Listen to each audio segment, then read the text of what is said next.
Company में काम किया करता था। उसे किसी भी भूत प्रेत पर कोई विश्वास नहीं था। वो भूत प्रेत को बस दिमाग का भ्रम मानता था। एक दिन उसकी कंपनी में कुछ काम बढ़ गया था, जिसके कारण उसे घर वापस आने में देर हो गया। वो अपने ऑफिस से देर रात को निकला। वो अपने बाइक से था। कुछ दूर चलने के बाद उसका बाइक खराब हो गया। अब वो अपनी बाइक को पैदल ही लेकर चल दिया। कुछ दूर के बाद उसे एक बस स्टॉप दिखा। वो कुछ देर वहाँ रुक गया। उसके पास एक साधु आकर बैठ गया।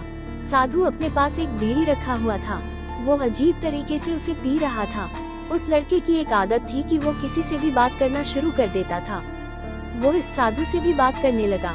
बात ही बात में इस लड़के ने कहा, बाबा, मैं किसी भी भूत प्रेत को नहीं मानता हूँ, बस सब झूठी बातें हैं। साधु ने कहा, तुम भले ही भूत प्रेत को मानो या फिर न मानो, लेकिन तुम यह न कहो कि भूत प्रेत नहीं होते हैं। ये सब कुछ होते हैं। इस पर उस लड़के को थोड़ी सी हंसी आ गई। उसने कहा, भूत होते हैं तो क्यों हमें नहीं दिखते हैं? क्या आप मुझे अभी कोई भूत दिखा सकते हैं? साधु को लग गया कि अब इसे जरूर ही भूत दिखाना होगा। साधु ने लड़के को शमशान घाट की ओर चलने को कहा। फिर क्या था, वो दोनों चल दिए। रास्ते में उस लड़के को थोड़ा डर लगने लगा, फिर भी वो अपने डर को कम करके आगे बढ़ते जा रहा था। कुछ देर के बाद वो शमशान घाट पहुंच गए। शमशान घाट में अभी कुछ लाश जल रही थी। साधु ने उसको एक ऐसे स्थान पर बैठाया जहाँ कुछ समय पहले की लाश जली थी।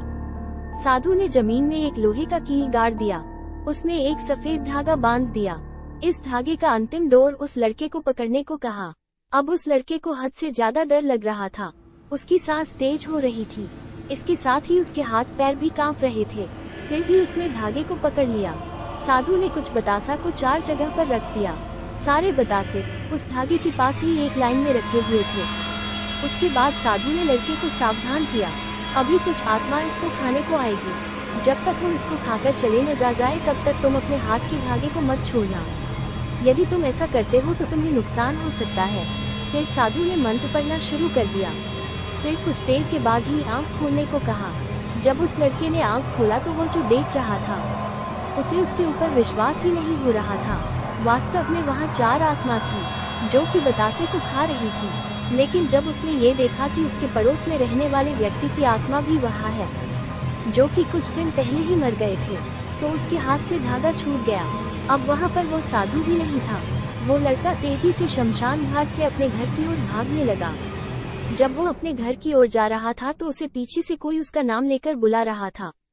उसको पीछे से कई तरह की आवाज आ रही थी। उस लड़के ने पीछे मुड़कर नहीं देखा।